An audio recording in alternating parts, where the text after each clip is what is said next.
अस्सलाम वालेकुम students, how are you? Hope so you all are fine. मैं आपकी teacher miss Noor. Last lecture में हमने चैप्टर नंबर 1 का state of matter topic study किया था। आज हम लोग पढ़ेंगे एलिमेंट्स, कंपाउंड एंड मिक्सचर।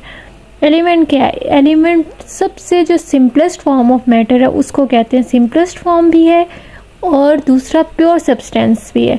मतलब क्या है कि प्योर सब्सटेंस का जब, अब मैं आपको डेली लाइफ के एग्जांपल से समझा देती हूँ कि जब आपका जो वाटर है, वाटर एक प्योर फॉर्म है, लेकिन जब उसके अंदर हम लोग शुगर ऐड कर देते हैं या हम सॉल्ट ऐड कर देते हैं तो वो अपनी प्योर फॉर्म में नहीं रहता। ठीक है, same is the case here is element जो है वो प्योर सब्सटेंस है। आप पीरियोडिक टेबल का कोई भी एलिमेंट ले लो, वो प्योर फॉर्म में है। लाइक हाइड्रोजन हो गया, sodium, lithium, calcium, magnesium, boron, neon, all are in a pure substance. लेकिन जब इसके साथ हम किसी और चीज़ को रिएक्ट करा देते हैं तो वो प्योर फॉर्म में नहीं रहती, बल्कि वो चेंज हो जाती है। इसी तरह आपका एलिमेंट जो है वो सिंपलेस्ट फॉर्म ऑफ मैटर है और प्योर सब्सटेंस है। ठीक है, सेम काइंड ऑफ एटम, जो कि सेम काइंड ऑफ एटम से मिलके बने। लाइक जैसे आपको मैं एग्जांपल दे देती हूँ, सोडियम, नाइट्रोजन, ये सारे क्या हैं, क्लोरीन, ये सारे आपके क्या हैं, प्योर सब्सटेंस हैं, सेम काइंड ऑफ एटम से मिलके बने हुए हैं।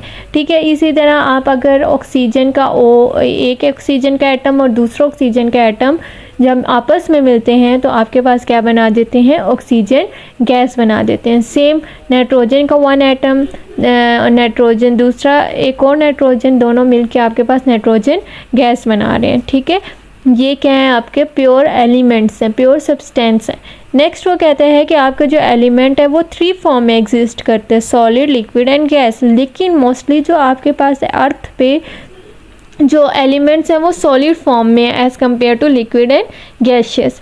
अब ये क्या क्या हो सकते हैं, ये मेटल भी हो सकते हैं, नॉन मेटल्स भी हो सकते हैं, मेटलाइट्स भी हैं, नोबल गैसेस भी हैं, आइसोटोप भी हैं। ऑल दी थिंग्स जो कि प्योर फॉर्म में होती हैं वो आपके सारे क्या हैं, एलिमेंट्स हैं। ठीक है, इसमें एग्जांपल आ जाएगी सोडियम, नाइट्रोजन, क्लोरीन की, आप कोई भी लिख सकते हो।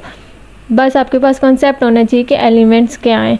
नेक्स्ट आ जाता है कंपाउंड। कंपाउंड भी प्योर फॉर्म होती है सब्सटेंस की। अब वो क्या होती है, जब टू और more different chemical elements combine in a fixed ratio. अब फिक्स्ड रेशो में जब भी एलिमेंट्स आप एक या दो जो हैं वो आपस में मिलते हैं तो आपके पास कंपाउंड बना जाते हैं फिक्स्ड रेशो। ठीक है, उसमें आपके पास मॉलिक्यूलर्स भी आ जाते हैं, आयनिक, इंटरमेटालिक, कोऑर्डिनेशन कम्प्लेक्सेस, और ये जो होते हैं ऑर्गेनिक और इनऑर्गेनिक दोनों होते हैं। ठीक है, अब फिक्स्ड रेशियो का क्या मतलब है कि लाइक सपोज मैं आपको यहाँ पे वाटर की एग्जांपल देती हूँ। अब इसमें वाटर क्या है, H2O है। ठीक है, मतलब ये कि ऑक्सीजन एक और हाइड्रोजन जो हैं वो 2 यूज़ होंगे तब आपके पास वाटर बनेगा। अगर हम हाइड्रोजन 3 यूज़ कर लेते हैं और ऑक्सीजन 1, तब ये वाटर नहीं बनेगा। अगर हम हाइड्रोजन 1 यूज़ करते हैं और 1 ऑक्सीजन यूज़ करते हैं तब भी ये वाटर नहीं बनेगा। इसको हम कहते हैं फिक्स्ड रेशो। ठीक हो गया, इसमें आपके पास एग्जांपल आ गई वाटर, अमोनिया, मीथेन। ठीक है, नेक्स्ट आ जाता है आपके पास मिक्सचर। क्या है, मिक्सचर में आपके पास जो है 1 और मोर देन 1 एलिमेंट जो होते हैं वो मिक्स होते हैं, ये केमिकली कंबाइन नहीं होते। अच्छा, कंपाउंड और मिक्सचर में डिफरेंस इतना याद रखना है, और ये बहुत इम्पॉर्टेंट पॉइंट है कि आपके पास जो कंपाउंड्स होते हैं ना वो केमिकल रिएक्शन के बाद बनते हैं। ठीक है, जबकि मिक्सचर में क्या होता है, वो केमिकल रिएक्शन की उसमें ज़रूरत नहीं होती, वो सिंपल मिक्स होते हैं जिसको हम सेपरेट आउट भी कर सकते हैं। ठीक है, अब वो एक चीज़ यहाँ पे ये भी रखना है कि ये मिक्स जो होते हैं विदाउट एनी रेशियो होते हैं। अब लाइक मैं आपको एग्जांपल एक सिंपल से दे देती हूँ, वाटर और शुगर की। शुगर का हमें नहीं पता होता, अगर वाटर हमने 1 ग्लास ली है तो उसके अंदर हम 2 to 3 टेबल स्पून भी डाल सकते हैं।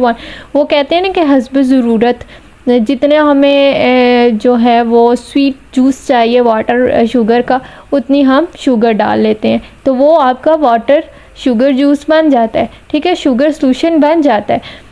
इसी तरह आपके पास अगर हम ज़्यादा डालते हैं तब भी शुगर सोल्यूशन बन जाता है, अगर कम डालते हैं शुगर को तो तब भी शुगर सोल्यूशन बन जाता है। ठीक है, लेकिन वाटर की मैंने एग्जांपल आपको कंपाउंड में दी थी, उसमें क्या था कि आपका हाइड्रोजन 2 ही होने चाहिए, ऑक्सीजन 1 ही होना चाहिए, तभी जाके आपका क्या बनता है, वाटर बनता है।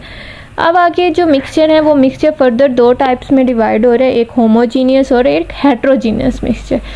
अच्छा, होमोजीनियस का क्या मतलब है कि जब आपके पास इधर एग्जांपल उन्होंने दे दिया solution of salt and water, ठीक है, सॉल्ट का जो वाटर बनेगा, हम लोग ने सॉल्ट को वाटर में डाला तो होमोजेनाइज्ड हो गया। मतलब क्या कि सिर्फ एक ही जगह वाटर में नहीं सारा डिज़ोल्व हो, बल्कि प्रॉपर्ली डिज़ोल्व हो गया। लाइक ये आपका ग्लास ऑफ वाटर है, इसके अंदर वाटर है, ठीक है, इसके अंदर मैंने सॉल्ट डाला, सॉल्ट इधर भी इधर भी इधर भी, मतलब जितना हमने सॉल्ट डाला वो पूरे पानी में डिज़ोल्व हुआ है। ये नहीं हुआ कि ये आपका वाटर का ग्लास है, ठीक है, और यहाँ पे जाके सॉल्ट जो है वो सारा डिज़ोल्व हुआ, बल्कि होमोजेनाइज्ड हो गया, ओवरऑल पूरे वाटर में उसने अपने आप को डिज़ोल्व कर दिया। आगे क्या कहते हैं, हेट्रोजीनियस में यूनिफॉर्म कंसंट्रेशन नहीं होती थ्रू आउट। इसका मतलब है रॉक, सैंपल ऑफ रॉक। अब एक आपकी चट्टान है, रॉक है, ठीक है, कहीं पे ज़्यादा पत्थर हैं, कहीं पे रेत ज़्यादा है, कहीं पे पत्थर ज़्यादा हैं, तो वो कंपोजिशन क्या है, सेम नहीं है। तो इसको हम कहते हैं sample of rock, home heterogeneous mixture. ये आपका आज का टॉपिक था। If you have any question, any query, you can ask me in the comment box. Please subscribe my channel, press the bell icon ताकि आपको आने वाले लेक्चर का नोटिफिकेशन मिल सके। थैंक यू, अल्लाह हाफिज़।